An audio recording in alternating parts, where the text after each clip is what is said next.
Ask one. Matt Schlapp, the chairman of the American Conservative Union. Good to see you, friend. Good to be with you, Chris. You say chaos. What chaos? No chaos. Let's make the case for why there's no chaos in the White House. And while Matt does that, I want you to run our list we have of all the zany stuff that has been going on in just the last week. But you tell me, why is there no chaos?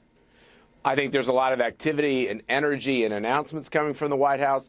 I think the news media seems to be focused very much on some kind of chaos amongst the personnel at the White House. And of course, there are stories there, too. But I find my interactions to be pretty level and that they have a good system. I think there is no question that this president wants to see activity. And especially when you see Republicans in Congress, especially in the Senate, moving at that slow, glacial pace, I think that makes President Trump uneasy. He wants to push his agenda every day. Yeah, I understand what he wants to do, but this is about the method and the madness, right? There's two parts to the expression. And I don't know how you can look at this White House, just in all the talent they've sweated in 1 year alone, Matt. We've never seen anything like this. We've never seen the amount of scandals, the amount of turnover, the amount of drama of all these different levels. How can you deny that reality? I agree with you that especially this White House started off that way. But I think under General Kelly, I think things have gotten a lot more orderly. I think almost we just had the Porter scandal. Kelly's right in the middle of it, saying he didn't know these things, which is so hard to believe, Matt. I don't think you should call the general a liar. I don't think that's appropriate. But I think Did you hear that word come out of my mouth? Hear that word come out of my mouth? So you think? So you believe? Use the euphemism. So you believe? No. You said it's hard to believe what he's saying. You know me well enough. If I want to call you a liar, I'll do it right to your face, and there'll be a smile on mine. So it's not about my desire to call somebody something or not. It's about the facts. The FBI reports to the White House counsel's office. They have plenty of reasons to know. Then the situation starts to come out. It's not handled well. That's all recent with Rob Porter. You know, if it happened in another administration, Matt, you'd be going nuts. Well, look, you said facts. Let's look at the facts. You're right. There's no question. I think the general said we haven't covered ourselves in glory over how they've handled this. I think the way they set up the clearance process at the very beginning of who got what level, I think was clearly flawed. And look, they're fixing a problem, and it's one, once again, he inherited a White House that decided to say we're going to take the conventions and the rules that other administrations usually followed, and we're going to do it our way. And what you see, Chris, is that there was some rationale for previous policies so that you didn't get into these problems. And I think they're trying to iron those questions out now. Yeah, good. We're making the same point, so we'll move on. Let's leave style to the side. Let's go to substance. Tariffs. Sure. You with the president on that? Let's slap some tariffs out there, see what it does, see if it brings people to the table to help us out. The American Conservative Union hasn't taken a position yet. We're going to look at it carefully.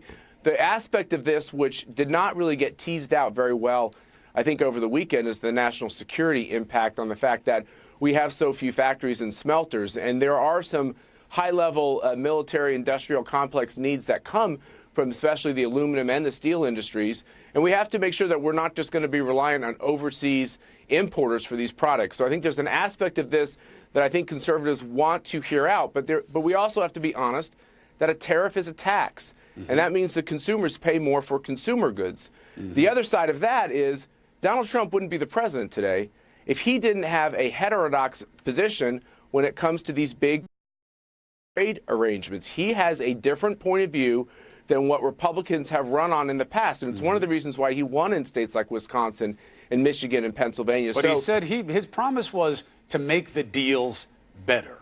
He did. Not to create more stress for the American workers, which you would argue that's what tariffs would do. And let's be very clear. I don't know about that. Well, we'll discuss it in a second. But just to get the premise right, the president has to make a national security case for these tariffs because that's what triggers the legislation that gives him the power. Section 232 is obviously reflective of legislation that puts that in there. So it's not that, let's just keep the apple and the cart the right way here in terms of how it's going. Sure. The horse and the cart. So but I think now in terms of the substance of it.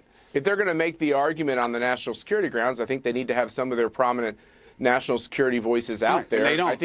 I think as conservatives hear this argument, and I think conservatives definitely are giving Donald Trump the benefit of the doubt on most things, because on the things that they care the most about, he's batting near 1,000. Ronald Reagan used these authorities. George W. Bush, the president I served for, used these authorities. So this is not something that is unusual for Republican presidents to use. And what happened with Bush when he did the tariffs in 2002? Eventually, the WTO ruled them illegitimate. That's right. And he backed off them a year later, and they were seen as hurting the GDP and the labor market. More than a year later. But, you know, I think the point was made, which is the following, which is at what point do presidents stand up for American industry? And I think that is a very legitimate question. I mean, the WTO hasn't exactly been the most favorable outfit for the American worker, and I think it's okay for us to examine these questions. You know, we have thousands of tariffs on the books, as you know.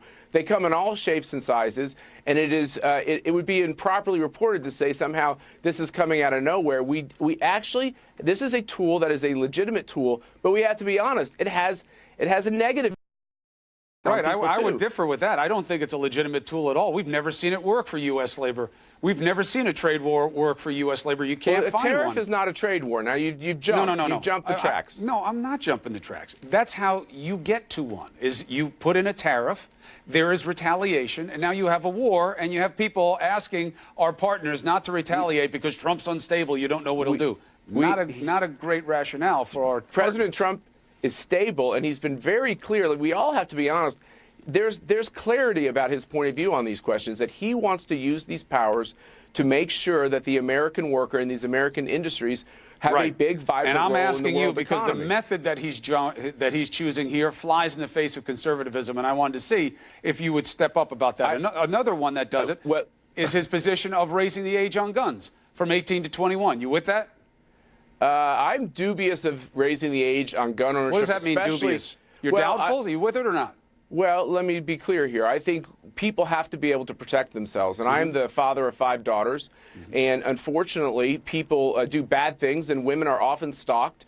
And I would hate to think that a woman who is not quite the age of 21 can't protect herself by getting the gun she needs to take care of someone and give her security. So I think the question of raising the limit on guns, I want to make sure people can always protect themselves in those situations. And I think, look, we have a system, basically a statewide system on the right to conceal carry. I think that's an awfully important system for states to be able to continue to oversee. So if Trump pushes raising the age limit, does he lose conservatives or no?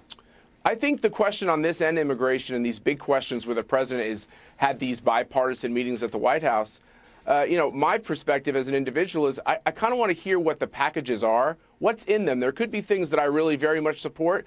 There could be other things that I think, you know, I'm less fond of. But that's the legislative process. You know, if you want to do something on background checks and such, you know, you might have to accept something else you don't like. And it's a question of, can we still do that in America? Can the left and the right, Democrats and Republicans, sit down with this president and hammer out some big questions? You know, if I veto everything, Chris, because there's one little thing in it I don't like, you know, then we're never going to get there. And I think that's something we have to consider as a country on these big questions. I like the fact that President Trump is saying, look, let's at least talk about it and see if we can get there. There's nothing wrong with that.